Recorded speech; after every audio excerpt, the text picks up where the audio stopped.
ఈరోజు వైఎస్ఆర్ కాంగ్రెస్ పార్టీ మహిళల విభాగం పిలుపునిచ్చారు.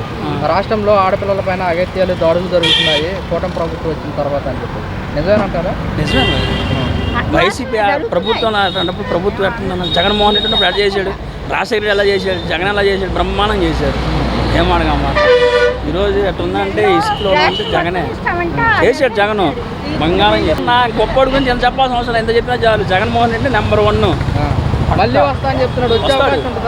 వస్తాడన్న ఏడపోతాడన్నా, వస్తాడు, బంగారం చేస్తాడు, నెంబర్ 1 చేస్తాడు. ఎలా అనుకుంటున్నారు? 11 సీట్లకే పడిపోయింది కదా.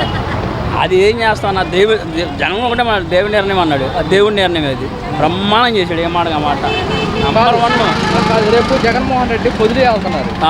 రైతులకి పొగాకు రైతులకి నష్టం జరిగిపోయింది. కూటమి ప్రభుత్వం ఏం పట్టించుకోలేదు. వాళ్ళు పరామర్శించడానికి వెళ్తున్నారు. ఏమంటారు దీనికి? ఏం మాట్లాడతాడు మనకేం తెలుసా? ఆయన ఏం మాట్లాడతాడు మనకు తెలియదుగా. నేనేం మాట్లాడుతాను నీకేం తెలుసా? తెలియదుగా. సాయం అయితే చేస్తాడు. ఇట్లా మన ఫ్లెక్స్ వచ్చి మునిగిపోయింది. జగన్ వచ్చి చేసాడు లేదా? రిటర్న్ డ్యామ్ కట్టాడు. అది కట్టడం వల్ల సగం విజయవాడ మిగిలింది. అది కట్టకపోతే నాశనం అయిపోయేది అంతా. జగన్ నెంబర్ 1 చేశాడు. ఏం మాటగా మంచోడి గురించి మంచిగా చెప్తాడు.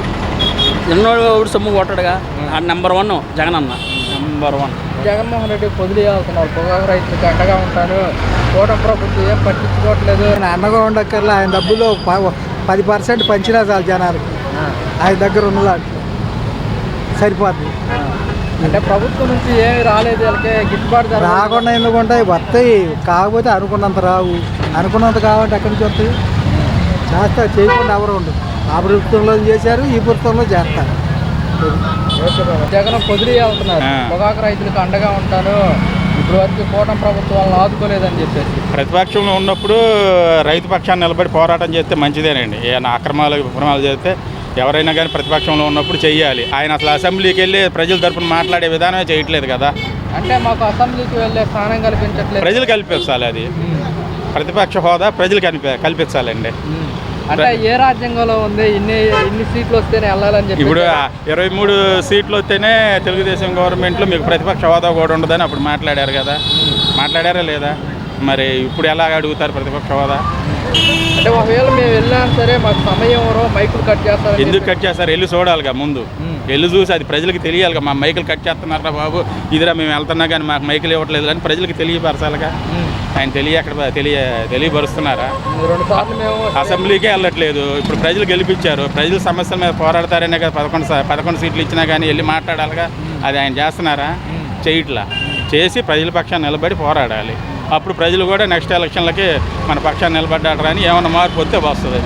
మేము అసెంబ్లీకి వెళ్ళక్కర్లేదు, బయట నుంచి పోరాడతాము అని చెప్పేసి కూడా అసెంబ్లీకి వెళ్ళకుండా బయట నుంచి పోరాడితే ఎలా తెలుస్తుందండి? ప్రజలకు తెలియాలిగా. గతంలో ఎలా ఉండేదంటారు? పథకాలు అయితే బాగానే ఉన్నాయి గురుగారు. అన్నీ బాగానే జరుగుతున్నాయి. కాకపోతే కొంచెం రేషన్ కార్డులు అవి త్వరగా ఇస్తే బాగుంటుంది. పింఛన్లు త్వరగా ఇస్తే బాగుంటుంది. కొత్త పింఛన్ల వాళ్ళు తొందరగా పెడితే బాగుంటుంది. అది కొత్త పింఛన్లకి అలాగే తల్లికి వందన పథకాలకు సంబంధించి కూడా ఈ నెల జూన్ 12న ఇస్తామని చెప్తున్నారు. అవును, 1,00,000 మంది వరకు కొత్త పింఛన్ కూడా ఇస్తామని చెప్తున్నారు. కొత్త పింఛన్లు పెట్టాలనే కోరిక. అది ఇండస్ట్రీలు తీసుకొస్తామంటున్నారు. కొన్ని ప్రయత్నాలు జరుగుతున్నాయిగా, చూస్తున్నాంగా. అది చూసుకుంటే కనుక ఈ నెలలో అన్నదాత సుఖీభావ వేస్తామని చెప్తున్నారు. రైతులకు సంబంధించి ఎలా అనిపిస్తుంది? అదైతే నాకు ఐడియా లేదు బస్. దాని గురించి అయితే నాకు ఐడియా లేదు. సరే, అమరావతి పూర్తి చేస్తామంటారు 3 ఏళ్ళలో. మీకు ఎలా అనిపిస్తుంది? విదేశాల్లో పెట్టుబడులు వస్తున్నాయి కాబట్టి అవ్వచ్చు. అది అమరావతి పూర్తి చేసి తెలుగు జాతి ప్రజలకి అంకితం చేస్తామంటున్నారు సీఎం గారు. మీకు ఎలా అనిపిస్తుంది? విదేశాల పెట్టుబడులు వస్తున్నాయి. అందరూ పెద్ద పెద్ద వ్యాపారస్తులు పెట్టుబడులు పెడుతున్నారు కాబట్టి అయ్యే అవకాశాలే మ్యాక్సిమం ఉన్నాయి. వాగ్దానం చేశారు కానీ ఇంకా ఏది అమల్లోకి రాలేదు. టైం పడుతుంది. సంవత్సరం 3 నెలలు అయిపోయింది. అప్పుడే ఇంతవరకు ఫ్రీ బస్సు అన్నారు, అవి లేవు. గ్యాస్ ఫ్రీ అన్నారు సంవత్సరానికి 3. మరి 2 నెలలు అయింది బుక్ చేసి, ఇంతవరకు డబ్బులు వేయలేదు. మేమేదో మామూలుగా నార్మల్ మనుషులేమో, ఎక్కడి నుండి వస్తాయి బట్టలు? అంటే టైం పడుతుంది ఇవ్వడానికి, కొంచెం లేట్ పడుతుంది. మరి ముందు మేము పెట్టుబడి పెట్టుకోవాలి కదా. కొంచెం అటు ఇటు కాని వ్యక్తులు అయిపోయాము. చాలా బతుకులు మరి ఈ నెల జూన్ 12 పిల్లలకి తల్లికి వందనము, అలాగే అన్నదాత సుఖీభావ, మహిళలకు ఉచిత బస్సు ప్రయాణం కూడా ఇస్తామని చెప్తున్నారు. అది చెప్తున్నారు అవ్వాలి కదా, అందులోకి వచ్చిన తర్వాత తృప్తి పడాలి. అప్పటి వరకు ఎదురు చూసి ఆ కాయ ఎప్పుడు పెద్దదవుతుందా, పండుతుందా, మన చేతికి వస్తుందా అని ఎదురు చూడటమే అవుతా ఉంది. ప్రతి ఒక్కడు కూడా తాగడం, ఆడపిల్లల్ని రేపు చేయటం, పెళ్లి కాని పిల్లలు, చదువుకునే పిల్లలు తీసుకెళ్ళిపోతే ఏ ప్రభుత్వం వస్తే ఏంటి వాళ్ళకి తల్లిదండ్రులకి ఎన్ని బాధలు ఉంటాయి. ఆ పిల్లలు అలా చేస్తే వాళ్ళకి మళ్ళీ మ్యారేజీలు అవుతాయా? వాళ్ళు కోట్లు కట్నం ఇవ్వలేని వాళ్ళు ఉన్నారు. ఏదో అబ్బాయి దొరికితే చాలని అడుగు తినేవాడికైనా ఇచ్చేస్తున్నారు. ఆ అడుగు తినేవాడు కూడా విమర్శిస్తూ ఉంటే ఎవరికి సమాధానం చెబుతాం? అసలు కూటమి ప్రభుత్వం అంటే ఏంటి? 4 పార్టీలు కలుపుకొని చేస్తున్నారా? అర్థం కాకుండాను 4 పార్టీలు కలిసి కూటమి ప్రభుత్వం. ఆ కూటమి ప్రభుత్వం అన్నారు, అది కూడా 4 కలిసినా కూడా అన్నిటికీ కరువే. రేషన్ మొత్తం ఇంటి అవసరాలకి నిత్య అవసరాలు సామాన్లు మొత్తం ఇస్తున్నారు. ఏమిస్తున్నారు?